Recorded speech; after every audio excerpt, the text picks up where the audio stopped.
vous écoutez l'épisode 150 du podcast Mes trucs de prof, dans lequel nous allons parler de persévérance à l'occasion des 5 ans du podcast. Je suis Émilie Lefatan, je suis formatrice et coach professionnelle spécialisée dans l'accompagnement des professionnels de l'enseignement, de l'éducation et de la formation. Et dans le podcast Mes trucs de prof, je partage avec la communauté enseignante des réflexions, des conseils, des découvertes, avec l'intention de réfléchir et de faire réfléchir, de remettre du sens et du bien-être dans les pratiques et par ricochet dans la vie des élèves. Mes trucs de prof est disponible sur toutes les plateformes et également sur le site mestrucsdeprof.fr. Et si vous avez envie de travailler avec moi, je vous propose de faire un tour sur mestrucsdecoach.fr pour découvrir les différents accompagnements que je propose, qu'ils soient individuels ou collectifs.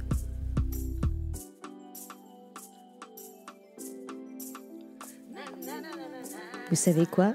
Cet épisode, c'est le 150e épisode du podcast et il sort également pour fêter les 5 ans du podcast. Et j'avais envie de célébrer cela avec vous parce que c'est une étape et je me suis demandé comment je pourrais marquer cette étape dans le podcast sans vous faire un remake de l'épisode 100. J'avais envie de faire une sorte d'épisode bilan mais qui vous apporte du contenu. Alors en réfléchissant, j'ai finalement décidé que j'allais vous parler de persévérance. Donc l'idée, c'est de m'interroger sur ce qui m'a permis de persévérer jusque-là, parce que peut-être que cela vous permettra de vous aussi trouver des ressources pour persévérer là où vous avez envie ou besoin de persévérer. J'écoute pas mal de podcasts, je suis plutôt podcastovore que YouTube addict, et il m'est déjà arrivé plusieurs fois de commencer à suivre des podcasts super qui se sont subitement ou rapidement arrêtés après quelques épisodes. Et à chaque fois, j'ai trouvé ça dommage parce que c'était des épisodes plutôt plaisants et des podcasts plutôt prometteurs. Et je me suis demandé, qu'est-ce qui fait que ces personnes-là ont arrêté ? Pourquoi elles n'ont pas persévéré ? Et quand j'ai lancé le podcast, je ne savais pas vraiment combien de temps durerait ce projet, combien d'épisodes je ferais, est-ce que j'arriverais à tenir longtemps, est-ce que ça allait s'arrêter au bout d'une année ? Enfin, voilà, j'avais aucune idée d'où ça me mènerait, de si je tiendrais. C'était vraiment un podcast en mode aller simple et j'espérais bien que le voyage durerait. Mais pour cela, fallait tenir la distance. Et donc c'est là que la question de la persévérance, elle intervient. Parce que la persévérance, en fait, c'est une force psychologique qui peut se développer et qui permet de faire face à de nombreux défis au quotidien. Donc là, pour moi, c'était le podcast. Et ce podcast, c'est une expérience de persévérance. Et donc j'espère que vous trouverez dans cet épisode des billes pour comprendre à quoi tient cette notion de persévérance et comment vous pouvez la développer. Et puis moi je m'appuie sur le podcast pour vous en parler, mais pour vous évidemment ça peut résonner pour autre chose. Donc si on regarde dans le dictionnaire, la persévérance c'est l'action de persévérer, de continuer à faire ce qu'on a décidé ou voulu. Donc ce qui est intéressant dans cette définition, c'est que la persévérance elle découle dans ce sens-là, en tout cas, d'une volonté, de quelque chose qu'on veut. Donc, moi, dans le podcast, effectivement, je l'ai voulu. Et j'en profite aussi pour faire un petit distinguo avec la résilience, parce qu'on confond parfois la persévérance avec la résilience. Le fait, quand on voit quelqu'un qui persévère et qui continue malgré des obstacles, on va facilement lui dire « tu es résilient ». Alors que, en fait, la résilience, c'est vraiment la capacité à dépasser un événement traumatique. C'est vraiment l'idée de pouvoir se remettre en selle après une étape ou après un événement difficile. Et donc, en fait, le fait de développer la persévérance, ça permet de faire preuve de résilience quand la vie nous l'impose.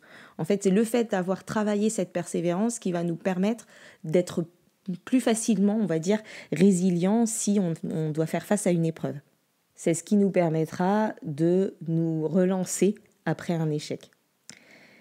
Donc la persévérance, c'est en quelque sorte de l'endurance psychologique. C'est être capable de continuer malgré les difficultés.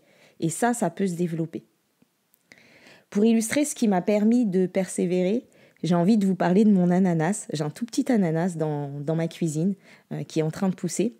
Et il est vraiment devenu l'illustration de la persévérance dont j'ai fait preuve avec le podcast. Et les lecteurs et lectrices de ma newsletter en ont déjà entendu parler. Donc en juillet 2019, au moment où j'ai lancé le podcast, j'étais en vacances en Martinique, en famille. D'ailleurs, dans les premiers épisodes, on entend en fond sonore les grillons.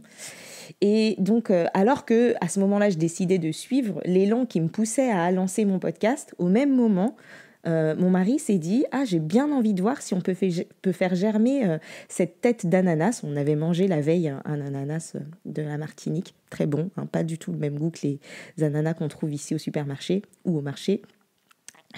Et donc, il a tellement aimé le goût qu'il s'est dit que j'aimerais bien le faire germer pour retrouver le goût de ces ananas-là.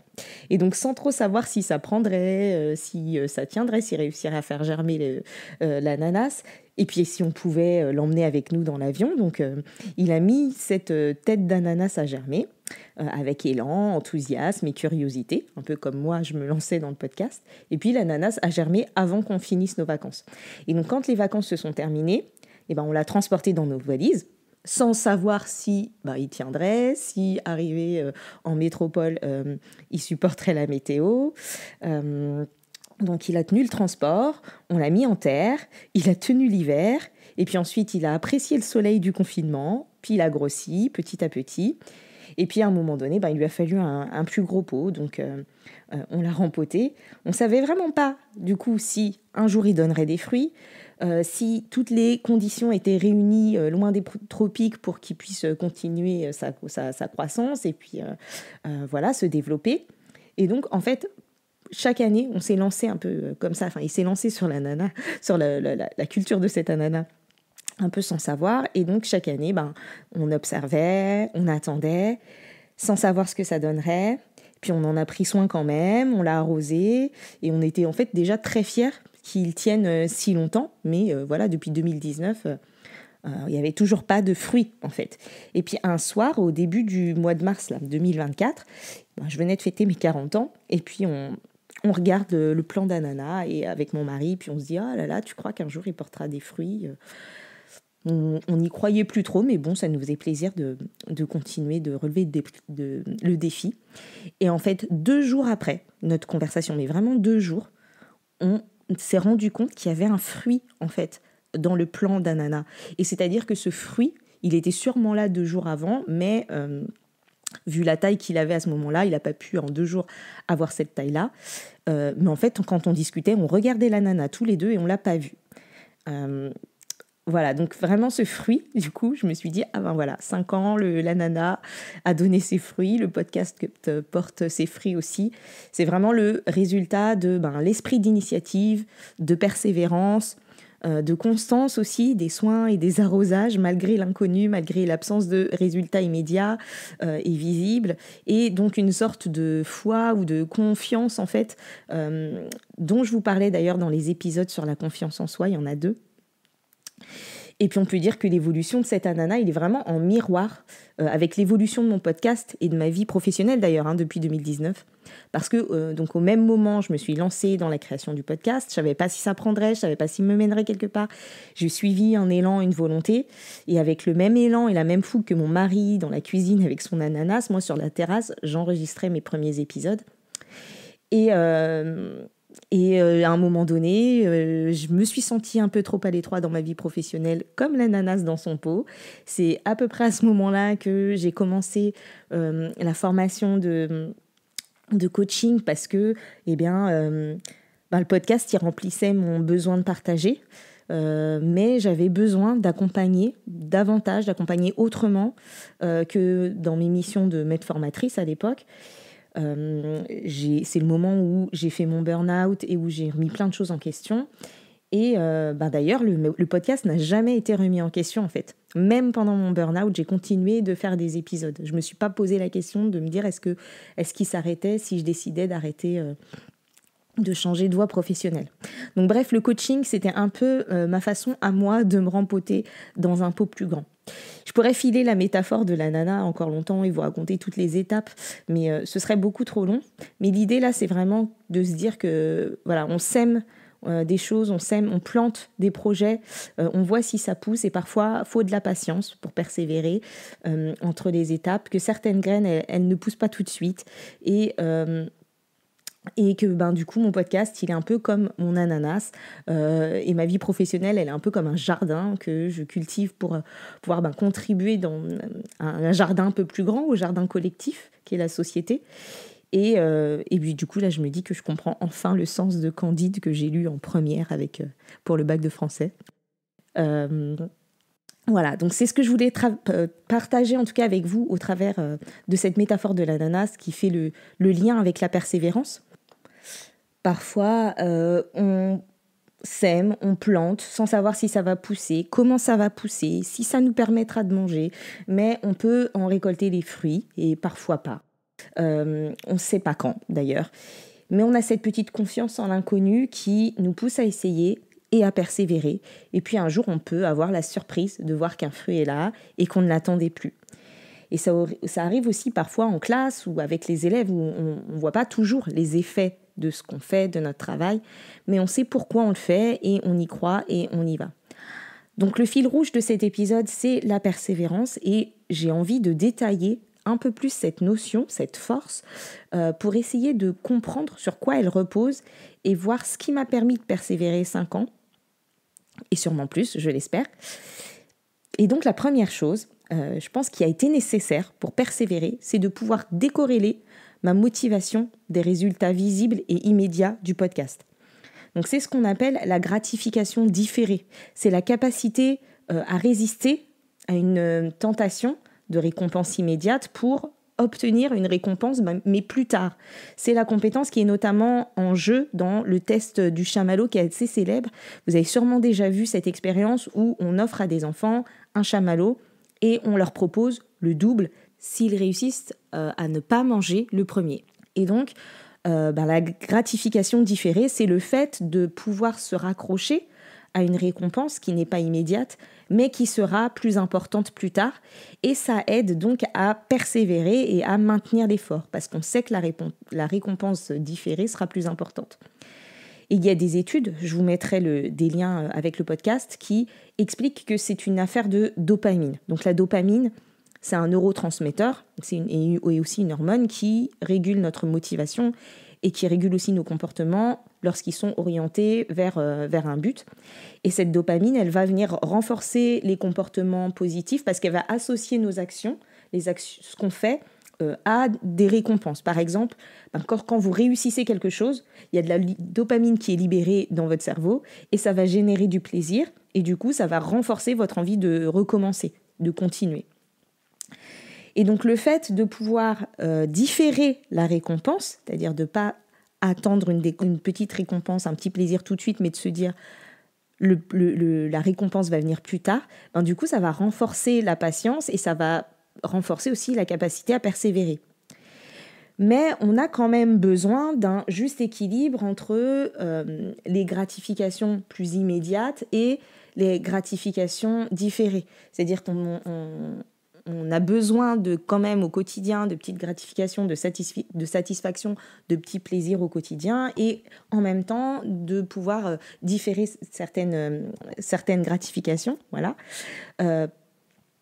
Parce que si on s'appuie que sur la gratification immédiate, que sur la gratification instantanée, comme par exemple je poste et j'ai des likes tout de suite, ça va déséquilibrer en fait la balance entre les deux, la balance entre la gratification instantanée et la gratification différée. Et c'est ce qui va être en jeu, ça va créer une sorte de dérèglement, et c'est ce qui va être en jeu par exemple dans un phénomène de dépendance ou d'addiction. C'est aussi ce qui nous fait aller souvent scroller sur les réseaux parce qu'on y trouve de la satisfaction immédiate et qu'on y retourne. Et puis la gratification différée, elle va nécessiter de la patience, de la volonté, de la maîtrise de soi. Mais on aime souvent un peu les deux, c'est-à-dire qu'on aime se faciliter la vie, on aime avoir des plaisirs rapidement, mais on aime aussi le plaisir qui est lié à l'effort. Et ça, c'est ce que Michel Hinslicht, qui est psychologue à l'Université de Toronto, il appelle ça le paradoxe de l'effort. Donc en gros, il explique que on aime se faciliter la vie, mais qu'on gratifie en même temps les succès qui ont nécessité un effort. Comme par exemple le fait de savourer une belle vue après une randonnée. On pourrait prendre un téléphérique pour aller voir cette belle vue, mais on apprécie aussi le fait de l'avoir, entre guillemets, mérité, parce qu'on a marché, etc. Et donc, on peut même trouver, du coup, l'effort stimulant, donc comme dans cet exemple de la randonnée, ou quand on fait des mots croisés, quand on résout des énigmes, etc. On trouve plus de plaisir à prendre le temps de chercher que si on nous donne tout de suite le résultat de l'énigme. Donc, pour persévérer, on a besoin de pouvoir équilibrer les gratifications immédiates et les gratifications différées pour pouvoir faire preuve de patience, pour maintenir nos efforts jusqu'à ce qu'on ait une gratification plus importante. Et du coup, il faut en être persuadé quelque part. Donc, c'est aussi une question de volonté et une question d'envie et de réussir à trouver malgré tout de la satisfaction dans ce qu'on fait. Donc, trouver cet équilibre. Et donc, si je reviens au podcast, finalement, créer le podcast, ça a répondu à des besoins que j'avais de stimulation intellectuelle, parce que ça ne m'ennuie pas de faire un podcast, parce que je ne me force pas, parce qu'à chaque épisode, je suis obligée de réfléchir, de faire des recherches, de clarifier ma pensée, et ça, j'adore ça. Donc, ça me procure de la satisfaction. Et faire le podcast, ça nourrit mon besoin de réfléchir, d'apprendre, et donc ça contribue à mon épanouissement. Donc j'y trouve de la satisfaction immédiate, avec le plaisir de créer, d'apprendre et d'avoir des retours positifs aussi. Et j'ai également de la satisfaction à long terme, donc différée, qui est par exemple de voir le nombre d'épisodes augmenter, d'être satisfaite d'avoir tenu si longtemps, de m'améliorer au fil des épisodes, d'avoir plus de visibilité pour mon activité professionnelle, plus de personnes qui m'écoutent, etc.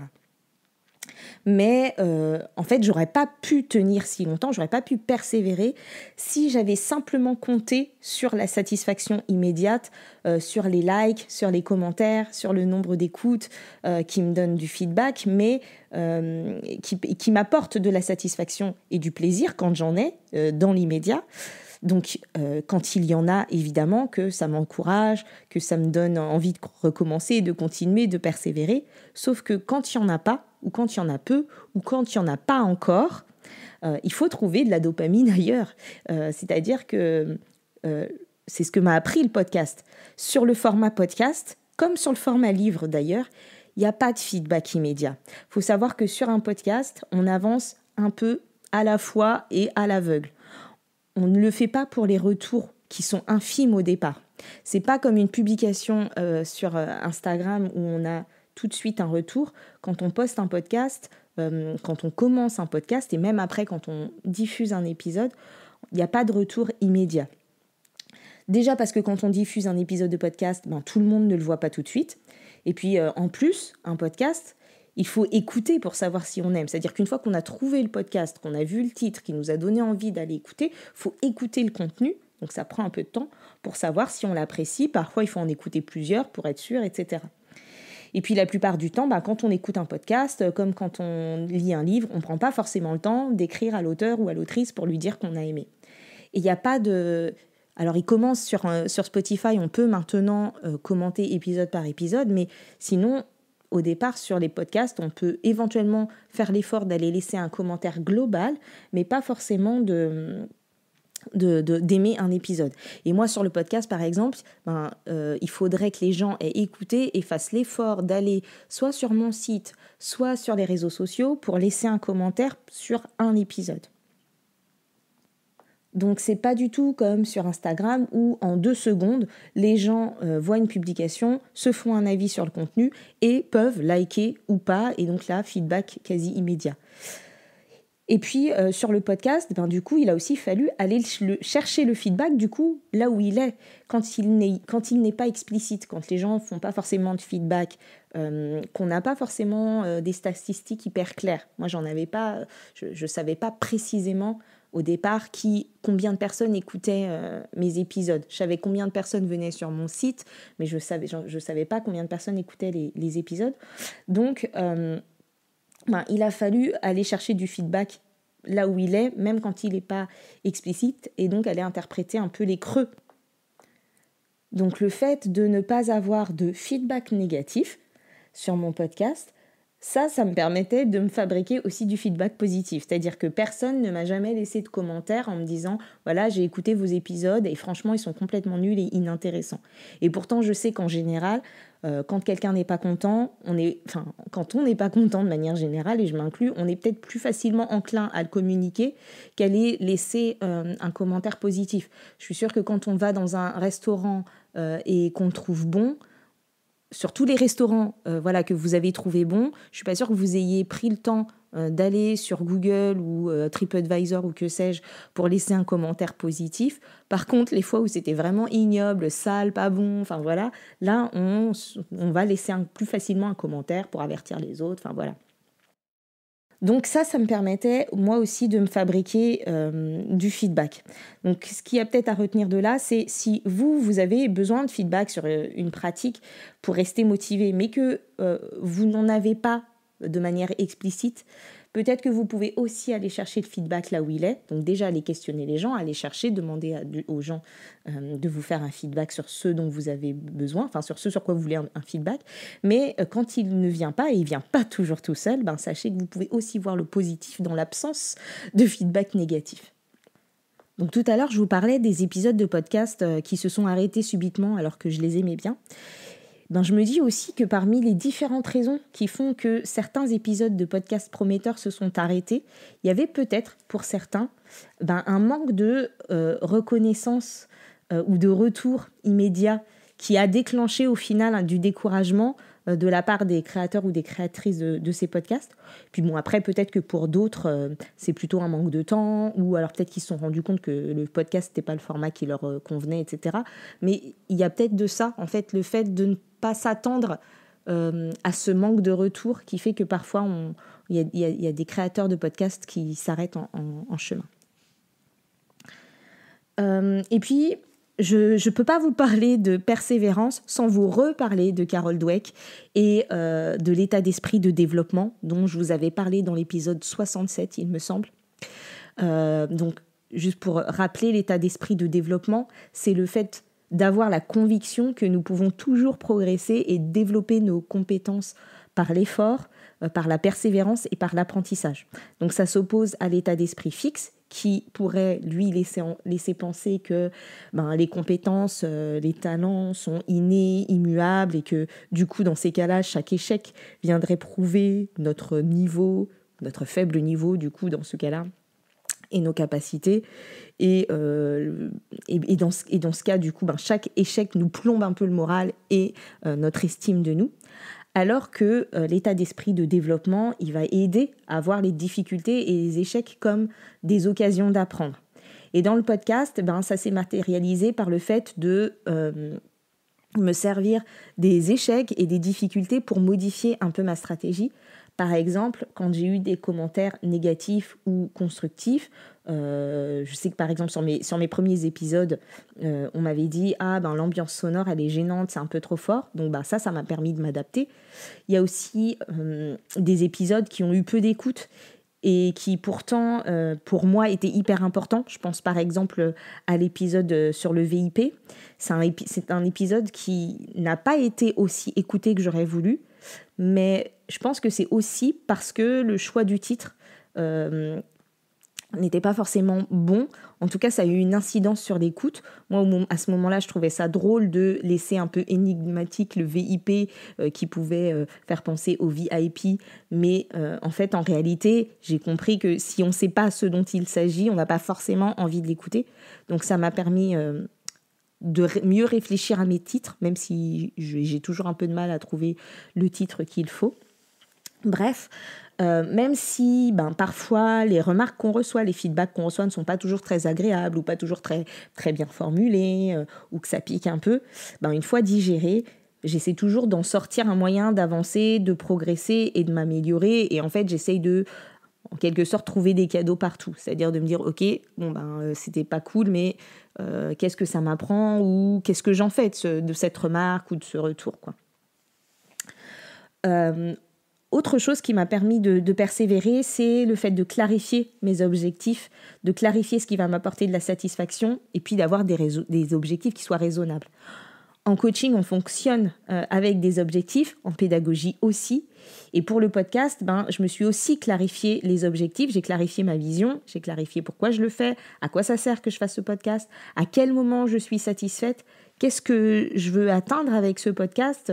Voilà, et je me suis fixé aussi, en quelque sorte, des critères de réussite que je revois régulièrement, c'est-à-dire que j'hésite pas à me dire, voilà, j'en suis où ? Est-ce que j'ai toujours envie de continuer ? Ça oui, je vous l'ai dit, mais comment ? Est-ce que ça me convient ? Est-ce que je suis toujours fidèle à ce que j'ai envie de transmettre, etc. Donc je les revois régulièrement, et du coup c'est aussi ça qui me permet de mettre du sens sur ce que je fais, et de savoir pourquoi je continue et pourquoi je persévère.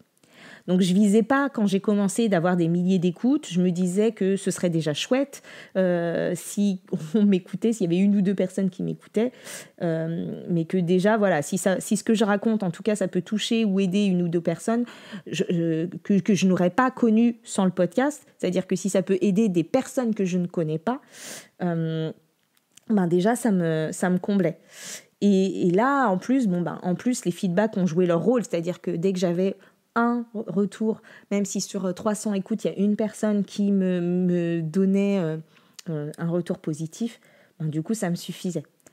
Et d'ailleurs, il y a 2 semaines, j'ai reçu un message privé de remerciement pour mes contenus, et il commençait par « Je dois être une goutte d'eau dans un océan de messages ou de retours, mais sachez que j'apprécie vos audios et vos conseils. » Alors déjà, c'était loin d'être une goutte d'eau dans un océan de messages, parce que, en fait, comme je vous disais tout à l'heure, tout le monde ne prend pas forcément le temps de laisser un retour. C'est-à-dire que, par exemple, je crois que je suis à plus de 120 000 écoutes depuis le début du podcast. Bon, je n'ai pas du tout eu 120 000 retours, ce qui aurait effectivement été un océan de messages et de retours. Mais je ne sais pas si depuis le début... je dirais que j'ai eu peut-être 300 retours. Et quand je parle de retours, c'est entre des commentaires sur les plateformes, des commentaires de personnes qui ont écouté sur les réseaux. Parce que quand je poste quelque chose sur les réseaux, il y a parfois plein de commentaires qui sont des commentaires de « Ah, cool, ça a l'air intéressant, je vais aller écouter ». Mais par contre, les commentaires de « J'ai écouté et c'est vraiment bien » ou « Ça m'a plu » ou « Ça m'a été utile » sont pas toujours aussi nombreux. Donc voilà, c'était pour avoir une fourchette. Après, j'ai pas compté, je vous avoue. Donc peut-être que je dis 300 et qu'en fait, il y en a 500 ou qu'en fait, il y en a que 150. Voilà. Donc ces messages ne sont pas des gouttes d'eau dans l'océan, et en fait, chaque petit message m'envoie la juste petite dose de dopamine qui maintient, qui contribue encore à ma motivation. Et puis persévérer, ça a nécessité de l'engagement et de la régularité, mais sans me mettre de pression, et accepter aussi de faire à ma façon. Je voulais être la plus régulière possible, mais je ne voulais pas que ça devienne une obligation, une corvée. Dès que j'avais un peu de temps, puisqu'au début, je travaillais à temps plein à côté du coaching et du podcast, dès que j'avais un peu de temps, un petit trou, j'essayais de travailler pour le podcast, de trouver des idées, je cherchais des moments pour enregistrer, mais si c'était pas possible, c'était pas grave non plus. Je voulais pas que ça devienne une obligation. Voilà. Et c'est pour ça que je me suis pas imposée de fréquence ou de jour de sortie. Depuis que je suis 100% à mon compte, je me suis fixée de travailler sur le podcast le lundi, mais ça veut pas forcément dire qu'un épisode doit sortir tous les lundis. Voilà, si j'avance dessus, ça peut sortir le lundi ou le mardi ou le mercredi, mais j'ai pas fixé de jour, justement pour me laisser cette liberté. Et c'est ce qui m'a aussi aidée, justement. La liberté de faire comme je veux et de dire ce que je veux, en tout cas sans contrainte extérieure.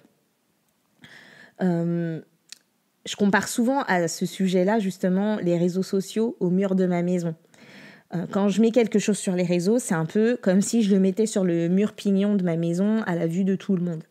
Et donc, je l'expose, et je m'expose aussi aux avis de tout le monde, et je ne sais pas qui le voit. Et donc, je suis assez vigilante à ce que je mets, comment je le mets, etc. Mais il y a une petite différence du coup avec le podcast, parce que sur le podcast, j'ai pas vraiment l'impression d'écrire sur le mur de ma maison, mais j'ai plutôt l'impression d'être chez moi, d'être à l'intérieur de ma maison. La porte est certes grande ouverte et tout le monde peut y entrer, mais en fait, si tu rentres dans la maison et que tu restes écouter, c'est que quelque part ça te plaît. Et donc, je suis à l'aise pour, du coup, y aborder les sujets qui me plaisent et comme j'ai envie, comme je veux les aborder. Et ça aussi, ça m'aide à persévérer. Ça m'aide à garder du pouvoir d'agir, à rester motivée. Et donc, ça contribue à me donner envie de durer et de continuer. Parce que finalement, quand on est chez soi, on a envie de soigner la déco, même si ça nous rapporte rien, même si ça nous rapporte pas d'argent, on a envie de s'y sentir bien. Alors que si on devait aller faire la déco chez quelqu'un d'autre, voilà, moi je me serais sûrement plus vite lassée. Ça peut être marrant un moment, mais voilà, après on a envie de retourner chez soi, quoi. On va pas faire la déco gratos chez tout le monde. Donc ça, c'est un autre élément important pour persévérer. C'est un peu sa liberté d'agir, voilà, le pouvoir d'agir, qui est un levier de motivation important. Ce qui m'a aidé aussi, c'est de trouver des process qui soient optimisés et qui me permettent de m'économiser aussi. Ça a été hyper important, c'est-à-dire de pouvoir trouver comment je peux faire les podcasts, les diffuser, les enregistrer, les monter sans m'épuiser. Quand j'ai commencé les podcasts, j'étais en classe, donc je vous l'ai dit. Ensuite, j'ai été 100% sur un poste de conseillère de pédagogie de circonscription. Et en parallèle, je faisais du coaching. Donc, j'ai dû réfléchir à trouver comment continuer le podcast, comment continuer d'être régulière sans m'épuiser. Donc, je vous ai déjà dit que je ne me suis pas mis de pression sur le rythme, et que parfois, c'était toutes les semaines, parfois, c'était tous les mois. Enfin, ça dépendait. Et la première chose pour optimiser la diffusion, l'enregistrement, etc., ça a été de trouver comment enregistrer et comment faire les montages en prenant le moins de temps possible. Donc au début, j'enregistrais sans notes, avec juste une carte mentale sous les yeux, mais ça me réclamait beaucoup, beaucoup de temps de montage. Et ensuite, j'ai commencé, mais pas tout de suite, j'ai commencé à scripter mes épisodes. Et parce que ça me faisait gagner du temps sur le montage, il y avait moins d'erreurs, de reprises, etc. Et donc, comme je sais maintenant comment je fonctionne, comment je suis plus efficace, je sais par exemple que quand j'ai une idée en tête, si j'ai du temps tout de suite et que je peux écrire, enregistrer et monter dans la foulée, parfois je peux réussir à le faire le tout en 2-3 heures. Alors que si mon processus créatif il est interrompu, que je dois faire en plein de petits bouts, le temps peut doubler. Et quand je suis pas toute seule sur un podcast, si je dois faire du montage, ça me prend encore plus de temps. Et puis donc l'autre chose, c'est que j'ai renoncé à la perfection. Donc parfois, j'accepte qu'il y ait un peu de bruit au fond parce que mon bureau, en fait, chez moi, il est ouvert et que je peux pas demander à ma famille d'arrêter de vivre pour que j'enregistre des podcasts et pour que je fasse des coachings. Donc, je pouvais pas attendre d'être toute seule pour enregistrer, sinon je n'enregistrais jamais. Donc j'ai diminué un peu mon niveau d'exigence pas sur la qualité sonore, mais en tout cas sur l'ambiance sonore. Et puis en fait, voilà, tout ça qui m'a permis de persévérer. Donc aujourd'hui, le podcast, il fait partie de mon temps professionnel parce que je suis à mon compte. Donc j'y consacre une journée par semaine. Et il ne me rapporte pas de rémunération, mais il me rapporte de la visibilité. Et puis il me nourrit intellectuellement. Il me permet de faire de la veille pédagogique, de la veille professionnelle. Il me permet de partager mes contenus, de partager aussi mon expertise. Et puis, il me ressemble et répond à mon besoin d'authenticité. Ça répond aussi à mon besoin de transmission, de partage et d'échange, parce que finalement, ça me permet aussi de créer du lien avec des personnes, que ce soit au travers du podcast, quand je reçois des personnes, ou quand je réponds à des commentaires, quand je discute avec vous sur les réseaux, quand vous répondez à ma newsletter, etc. Donc ça me permet de créer du lien et c'est important pour moi. Et puis, j'essaye de faire en sorte qu'il soit une ressource professionnelle pour vous, mais aussi un endroit où vous pouvez vous ressourcer et regagner en confiance dans vos compétences, regagner aussi en créativité. Donc j'espère que c'est le rôle qu'il a pour vous. Et puis moi, il m'a permis, donc comme je vous disais, d'échanger avec des personnes que j'aurais jamais rencontrées. Donc, tant qu'il me comble, qu'il me nourrit intellectuellement, que je prends du plaisir à le faire, qu'il répond à mes valeurs de partage, de créativité, d'émulation intellectuelle et d'émancipation aussi, je le poursuivrai. Et puis, je voulais vous remercier, vous, les auditeurs et les auditrices. Merci à vous toutes et tous pour vos écoutes. Je ne saurais pas vous dire précisément parce que je n'ai pas toutes les statistiques, mais depuis le début, je crois qu'il y a eu plus de 150 000 écoutes en fait sur toutes plateformes confondues, plus de 30 000 auditeurs et auditrices. Alors merci à vous de m'écouter jusqu'au bout, là parce que je sais pas depuis combien de temps je parle, mais voilà, depuis 35 minutes. Donc merci à vous de m'écouter jusqu'au bout, même quand les épisodes sont longs parce que je suis bavarde. Et d'ailleurs, en le disant, je crois que je me rends compte aussi que le podcast, il me permet de faire ce que je préfère faire dans ma vie, par-dessus tout presque, c'est de parler. J'aime tellement parler et discuter avec les gens que je pense que ça comble aussi ça. Et merci à celles et ceux qui me laissent des commentaires, qui me laissent des étoiles, qui interagissent avec mes contenus, qui les partagent, qui me déclenchent de la sécrétion de dopamine dans le cerveau. Et puis enfin, pour finir, je vais résumer un peu le contenu et ce qu'il y a peut-être à retenir sur la persévérance. C'est que la persévérance, c'est une force qui va être liée à la motivation et aussi à la résilience. C'est-à-dire que la motivation et la volonté vont nous permettre de mieux persévérer et développer la force de persévérance, ça va aider à être plus résilient face aux différents revers de la vie. Il y avait aussi le fait que la dopamine, qui est donc un neurotransmetteur, va être impliquée dans la capacité à persévérer, puisque ça nous libère, ça nous procure du plaisir, mais qu'il va falloir trouver un équilibre entre les gratifications immédiates et les gratifications différées. Et puis je vous ai dit aussi que adopter un état d'esprit de développement où on sait que les défis sont source de développement et d'apprentissage, qu'on sait que nos compétences ne sont pas innées, mais qu'elles s'acquièrent par l'effort, par la persévérance et par l'apprentissage, ça va nous aider à persévérer et à changer notre regard sur l'effort et sur la difficulté. Et puis, ça aide, comme pour l'ananas, à être patient, même quand on ne voit pas tout de suite les résultats de nos efforts et de notre travail. Ça permet de rester confiant parce qu'on se dit que même si ça ne marche pas comme on veut, comme on l'imagine ou pas tout de suite, on sait qu'on en tirera des apprentissages et que ça nous permettra d'avancer et de nous développer. Et puis enfin, pour pouvoir persévérer, il faut aussi savoir où on veut aller, être conscient de nos objectifs et de nos motivations. Voilà. J'espère que cet épisode vous aura aidé à mieux comprendre cette force de persévérance et que ça vous aura peut-être aussi apporté de la clarté pour les situations pour lesquelles vous avez besoin de faire preuve de persévérance en ce moment. Merci pour votre écoute. Vous pouvez retrouver les autres épisodes du podcast sur mestrucsdeprof.fr ou sur les différentes plateformes d'écoute de podcast. Pensez à attribuer le maximum d'étoiles pour soutenir le podcast et le rendre plus visible quand c'est possible, notamment sur Apple Podcast ou sur Spotify. Vous pouvez me retrouver sur les réseaux sociaux, notamment sur Instagram, Facebook et LinkedIn. Et vous pouvez également me contacter via l'adresse mail contact@mestrucsdeprof.fr. Vos retours, vos commentaires, vos partages, vos questions sont vraiment précieux. Merci à toutes les personnes qui prennent le temps de m'écrire et d'échanger. Et si vous voulez recevoir du contenu supplémentaire 2 fois par mois, inscrivez-vous à ma newsletter sur mestrucsdecoach.fr/newsletter. Je vous retrouve bientôt pour un prochain épisode et d'ici là, prenez soin de vous. Bye bye.